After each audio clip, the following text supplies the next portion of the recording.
Super tasty અને એકદમ creamy એવો આજે આપણે બનાવીશું બટરસ્કોચ આઈસ્ક્રીમ. આ બટરસ્કોચ આઈસ્ક્રીમ કેરેમલાઇઝ્ડ ડ્રાયફ્રૂટથી ભરપૂર હોય છે, એટલે પહેલાં આપણે એ બનાવતા શીખીશું. કેરેમલાઇઝ્ડ ડ્રાયફ્રૂટ બનાવવા માટે એક પેનમાં 2 થી 3 ચમચી જેટલી ખાંડ લઈશું અને આપણે ખાંડને મીડિયમ ફ્લેમ પર જ કૂક કરીશું. જો ફાસ્ટ ગેસે કૂક કરીશું તો ખાંડ એકદમ બળી જશે અને ટેસ્ટ એકદમ કડવો થઈ જશે, એટલા માટે આપણે મીડિયમ ફ્લેમ પર જ કૂક કરીશું.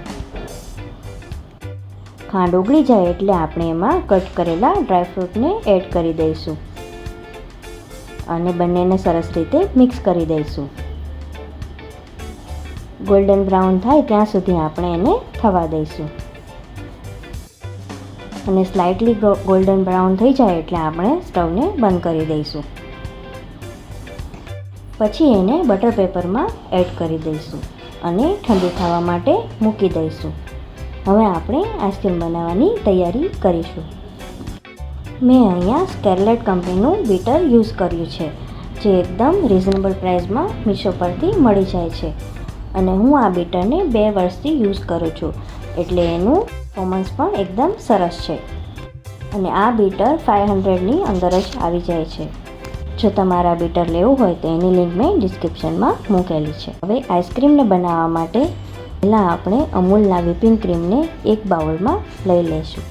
વ્હીપિંગ ક્રીમને અને બીટરના વિસ્કરને આપણે ફ્રીઝમાં અડધો કલાક માટે મૂકી દઈશું. હવે વિસ્કરને બીટરમાં ફિટ કરીને આપણે ક્રીમને વિસ્ક કરીશું.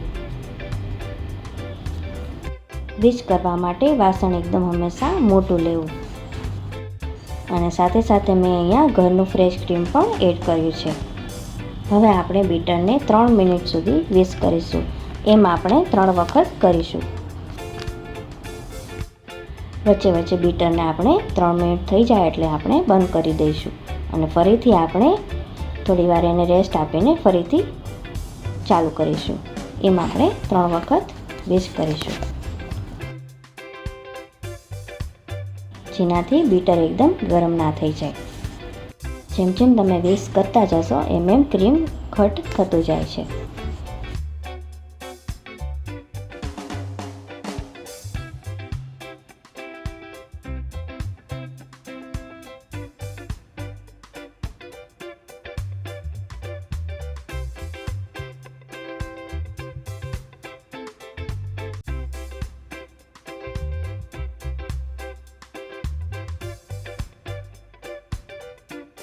ત્રણ વખત 3 મિનિટ સુધી વિસ્ક કર્યા પછી તમે જોઈ શકો છો કે ક્રીમ એકદમ ઘટ થઈ ગયું છે.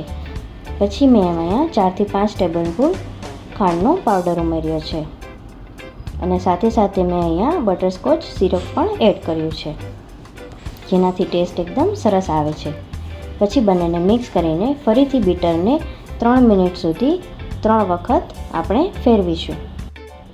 3 મિનિટના બ્રેક સાથે વિસ્ક કર્યા પછી હવે આપણું આઈસ્ક્રીમ બેટર એકદમ સરસ રીતે તૈયાર થઈ ગયું છે.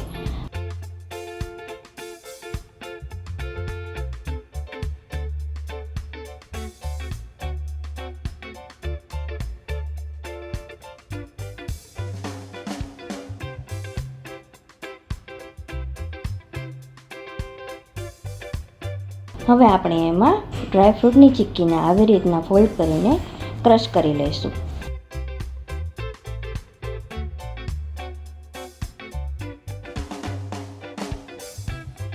એકદમ આવો ભૂકો થઈ જાય ત્યાં સુધી આપણે એને ક્રશ કરીશું. હવે આ ભૂકાને આપણે આઈસ્ક્રીમના બેટરમાં એડ કરી દઈશું અને સરસ રીતે મિક્સ કરી દઈશું. આમાં તમે કેરેમલ પણ એડ કરી શકો છો. મેં અહીંયા કેરેમલ એડ નથી કર્યું કેમ કે આમાં મેં કેરેમલાઇઝ્ડ ડ્રાયફ્રૂટ એડ કર્યા છે, જેનો ટેસ્ટ આઈસ્ક્રીમ બની ગયા પછી એકદમ કેરેમલ જેવો જ આવે છે. હવે કોઈપણ કન્ટેનરમાં આપણે એને નાખી દઈશું. પછી ઉપરથી બનાવેલા આપણે ડ્રાયફ્રૂટના ભૂકાને એડ કરી દઈશું અને સાથે સાથે અહીંયા ફરીથી મેં બટરસ્કોચ સિરપને પણ એડ કર્યું છે.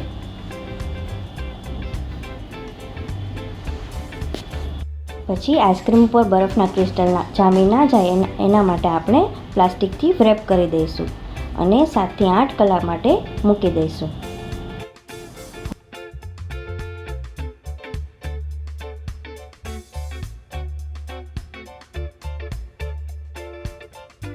હવે આપણો આઈસ્ક્રીમ એકદમ સરસ રીતે તૈયાર થઈ ગયો છે.